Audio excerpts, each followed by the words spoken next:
This is how you can four-wheel drive the high country in just one weekend. It doesn't matter what four-wheel drive you own or what budget you're on. This trip is for everyone. And within just 2 hours from Melbourne, you can be tackling some of the best tracks in the Victorian High Country. So this trip's worked out absolutely perfect. So it's the 80s first time off-road. I wanted to do a bit of a shakedown trip, and what better place to take it than the high country. It's also worked out really well because the OCAM boys wanted some tour guides for the high country, so we sort of invited them along and said, yeah, we'll take you out. So we're taking some first timers actually have never been the high country. Some of these guys haven't even done four-wheel drive before, so it's going to be awesome to take them out, show them what the Vic high country has to offer. And it's good, we've got a mixed bag. We've got some wagons, we've got some dual cabs, we've got some pretty stock four-wheel drives too, which is awesome because you don't need a heavily modified car to do some of the best bits in the high country. So I think this video really going to show that, you know, just go out, give it a crack, have fun. You don't need to spend thousands, and you can have a grouse high country trip. It's going to be a jam-packed weekend, so let's get right into it. This incredible trip only takes place 2 hours from Melbourne near the town of Mansfield. Now, our four-wheel drive route is only 100 kilometres long, but it will take us through some of the most iconic spots in the Victorian High Country. Alright, so first stop is Tomahawk Hut, I believe. It's been a while since I've been up here, so... Basically, cattlemen would have their cows and stuff down in the lower regions, and then in summer, when there's less grass and that around, they'll bring them up here to feed. So that's why there's so many of them dotted around the high country, is basically for grazing. So they'll come up here and stay at camp up here with their cattle for over the summer, and then make their way back down in winter time. So yeah, like a lot of them burnt out in the fire, so they kind of got rebuilt in the same traditional way as they would have been. But yeah, we're going to see 5 different huts throughout the weekend. So this is one of them. But yeah, some of them are a lot bigger, as you'll see. But yeah, I feel like I'm a bloody tour guide doing this trip, but I actually really enjoy showing people like the bush and the high country because, you know, for people to get appreciation for it and sort of understand a bit of the history behind it, they'll in turn treat the place better, and then it's going to stay open for us for as long as possible. And it's just sort of like, yeah, it just comes down to the respect for the bush, I guess. Alright, so we're taking the boys up mountain number 3. Now this is a really good scenic mountain. It also gives you a little bit of low range to start, but it's not too difficult either. So it's a good entry level track to sort of get you used to the steepness and the high elevation of the high country without, you know, having to hang off the end of a winch. So it's a good little track. We'll get some good views to the top though. Now for those of you that haven't done a lot of high country stuff, the first thing you'll notice there's a lot of switchbacks, like what we just did, and washouts as well. So they're the big lumpy things you drive over. So if you're finding now that the car's struggling a little bit, I definitely recommend putting it in low range, and then you'll be able to crawl up, no worries. How's the Prado handling things, Yusuf? It's actually gone pretty well so far. Yeah. It's the first ever trip I've done in this since I've had it for over a year. I'm quite surprised with how it's going. Turning circle's not really the best, but it's better than the D40, which is what I used to have. Another reason we obviously all lowered your tyre pressures this morning was this rocky terrain, so it just helps. It reduces the chance of any tyre punches or anything as well, so it's always worth doing, even if the tracks aren't necessarily hard. Well, that's good knowledge to know. I like that. Pretty soon you should start to get some pretty cool views out to the sides of the mountains. It won't be too far now. Oh, that is so beautiful out here. I tell you what, these views, they just don't get old. They're just wicked. It's been so long since I've had good high country views. What a day for it. It's actually like perfect. There's not a breath of wind, like complete blue sky. It is just ideal. Yeah, your boys fluked it with the weather. It's bloody perfect today. Alright, so hopefully we're going to be some good tour guides for you up here in the high country. We've got quite a few cars in the convoy, and some of these boys haven't done a lot of four-wheel driving really at all. So it's going to be a good trip to sort of get everyone through their paces, and it's a good beginner trip throughout the high country, I think. Absolutely, mate. I think this is going to be an amazing experience for our team. I think the what we've seen so far is just the beginning, and we're in for a great weekend.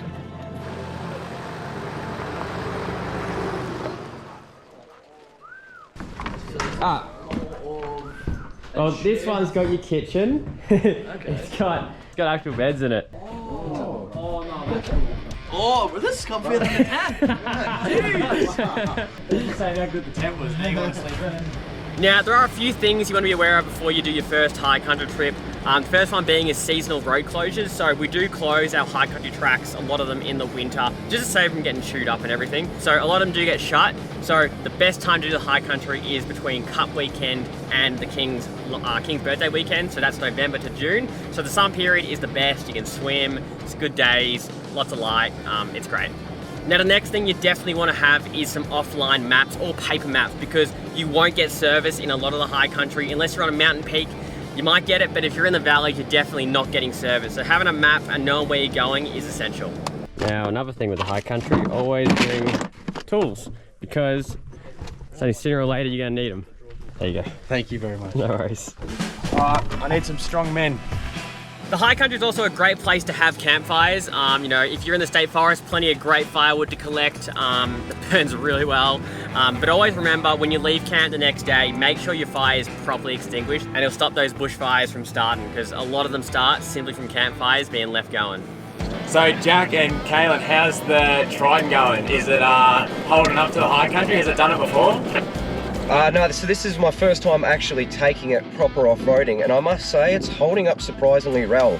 I was kind of worried about how much weight I'm carrying in the back, but so far it's done everything I've needed and more.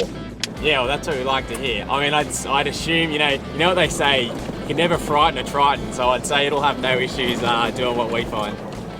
I think I'll be frightened more than the Triton, to be honest with you, mate. We then arrived at our lunch spot at Pineapple Flat on the King River. That's a really nice river, actually. It's really nice. When you first go in the high country, first thing you're going to be greeted to is a lot of river crossings. Now, they're not particularly hard, just make sure they're not super deep, you don't want to swallow your vehicle. But this time of the year, they're usually pretty shallow. I like to give my brakes a bit of a chance to cool down, so let the rotors cool. Because if you drive straight in there after being coming down a massive hill, your rotors will be very hot, and you can warp them actually with the coolness of those high country streams. So, you ready for this, mate? You bring your bathers? I'll just go nice and slow through it. No stress, no nothing. And there's actually a bit of sort of rutted stuff on the way out as well, which will give you a bit of a challenge too. There we are. Oh, so good. Never gets old, river crossings, never gets old.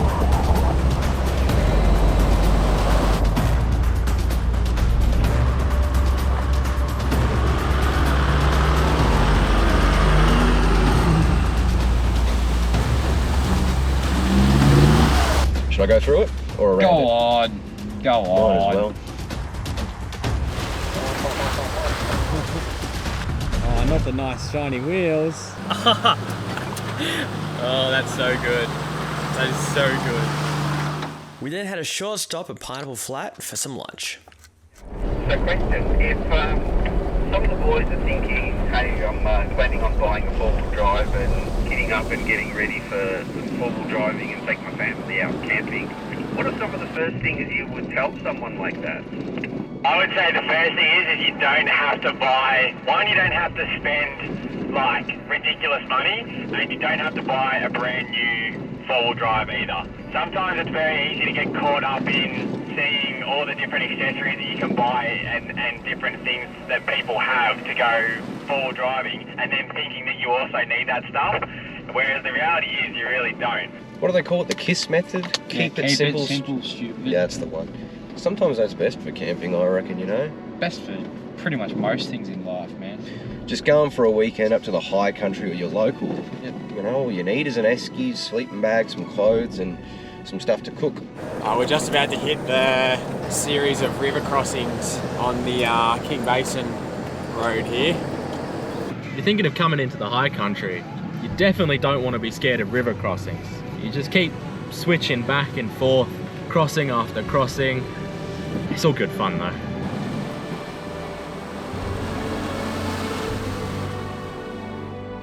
Testing out the suspension here. Bro, look at his the tires. So that's why we deflate it. Yeah, I know. That's a good suspension tester. Oh wow. Hey, you got belts on, I don't. I need to be able to see. I'm gonna go to the I want to windshield. take mine off now. Yalla, take me. So after many more bumps and crossings, we found the perfect spot to set up camp.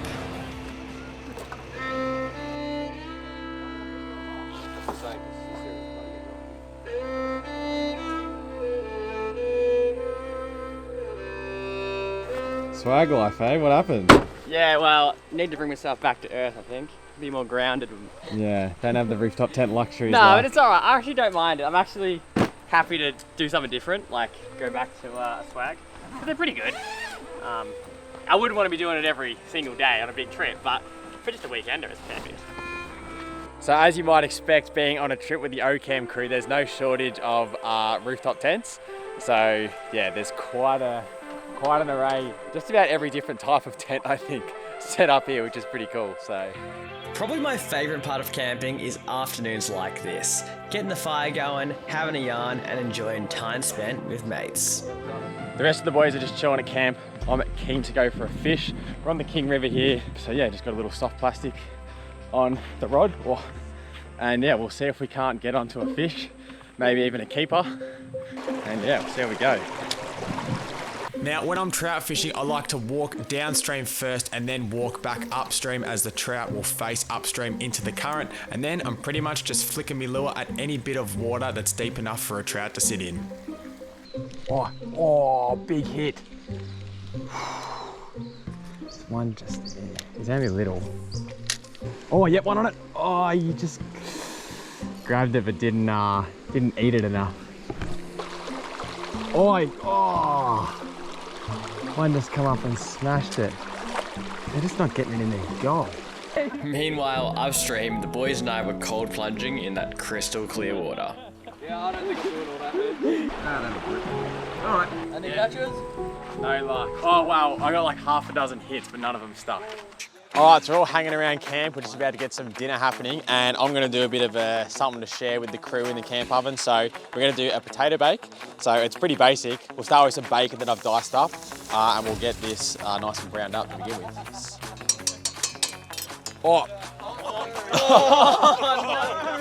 Oh, you're kidding. I better actually put some more wood on my fire before it goes out. Now, potato bake is great because it's fairly simple. You pretty much just mix up cheese, milk, a bit of flour and some butter in a pot, add in any nice little bits like bacon, and then you can slice up your potatoes and nicely layer them throughout your camp oven. And once it's all together, she's ready to bang into the coals for about an hour.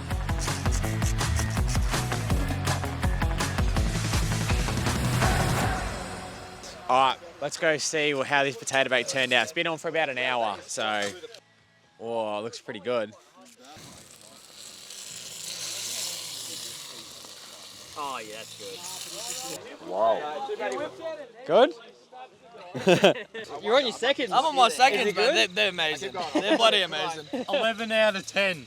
All right, so the main was a success. The potato bake went down a treat. Everyone loved it. So now we're going to back it up with some dessert and something, another sort of Aussie classic, but a pretty basic one, but good to feed a few, golden syrup dumplings. So I haven't made these before, but it seems pretty simple. So we'll start with some water, sugar, butter, again, of course, maple syrup. Now this is meant to be done by a tablespoon, but I'm just going to eyeball it. And then we just put that over low heat and combine it all together. You guys ever have golden dumplings? Funny you should say that. Is that what you're making? Yeah. Oh, no way! Mate, you are about to have the best time of your life. All right, so then in here, I'm going to get self-raising flour, some more butter. So it kind of makes like a thick flour. So we're going to put an egg in, and we're also going to put a bit of milk. We're looking for a dough here. There you go. Do you do this on every trip? I just think cooking's kind of fun, and Patrick's no good at it, so.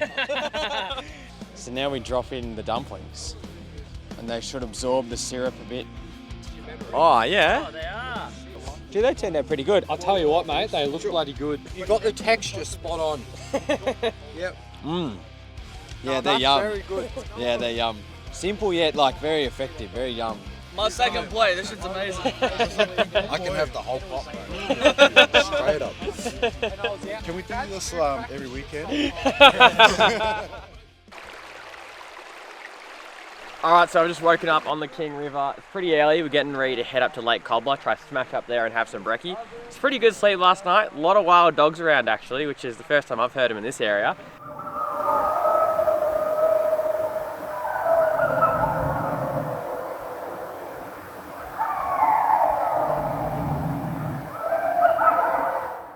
But yeah, good sleep. All the boys are packing up now. We're gonna be on the road and head up Lake Cobbler. So we crossed the icy King River, checked out the King Hut, and got straight into the tracks.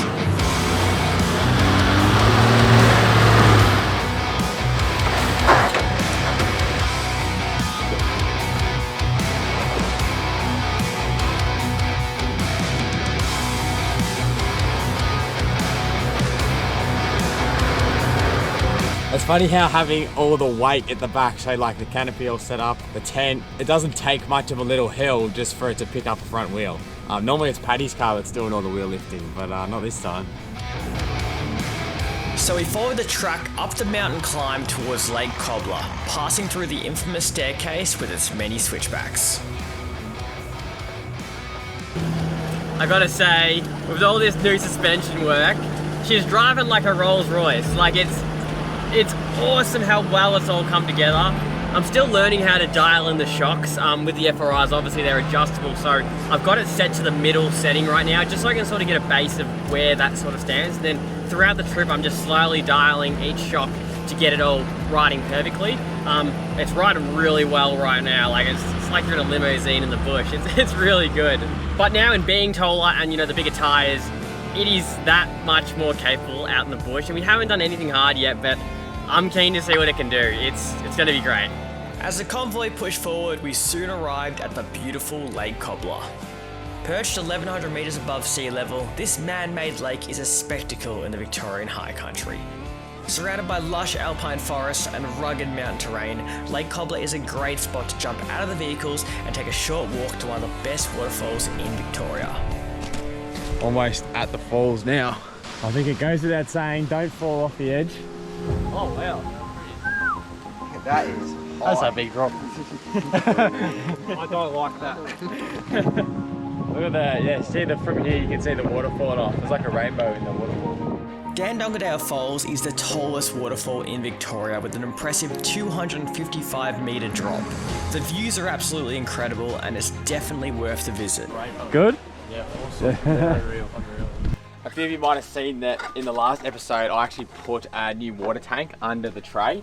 And this is like one of the first times using it and it's working great. So I've actually used little hose connectors as end caps so that like the port on the end doesn't fill with dirt and mud when you're on the track. So this is just siliconed up and that sleeves over there when you're traveling.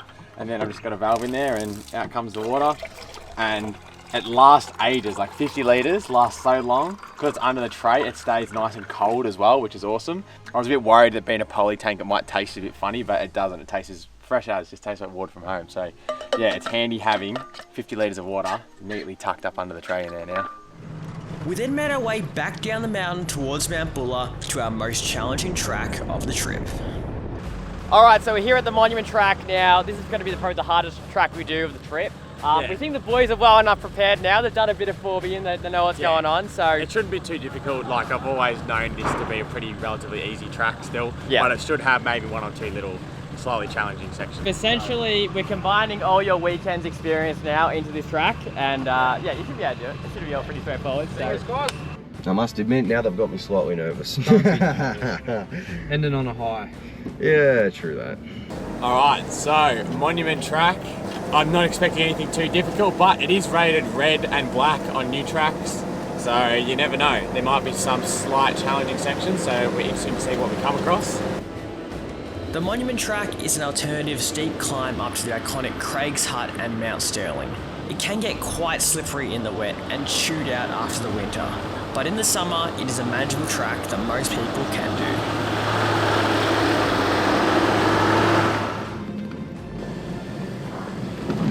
Here we are.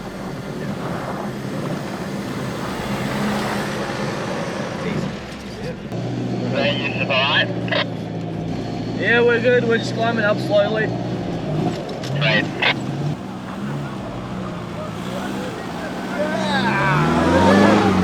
How'd that go? That was actually pretty fun. It was very bouncy. It was slightly tricky, but we got it going. Good work. It was fun.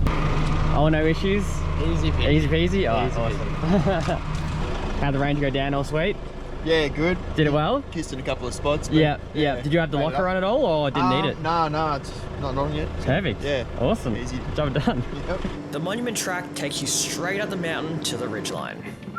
Check out that view. Far out. You get some insane views up here, man. Oh yeah. Here we are, Craig's Hut. First time I've been here on a nice day, I think. Once you're at the top, you're rewarded with an incredible view and an iconic high country hut. But what many miss, and it's just across from the hut, is Mount Sterling, and these views have to be some of the best you'll find in the area. Holy, look at that. Far out. You know what this looks like? This looks like Mongolia. Wow, this is bloody incredible. Coming along this Clear Hills track, you get a pretty good view out to both sides. You're starting to get right up high, and you can just see out both sides. Like climbing our way up to the summit of Mount Sterling here, especially on such a nice clear day like today. You just see so much. Literally can see as far as the eye can see. So are we part of the Mile High Club then?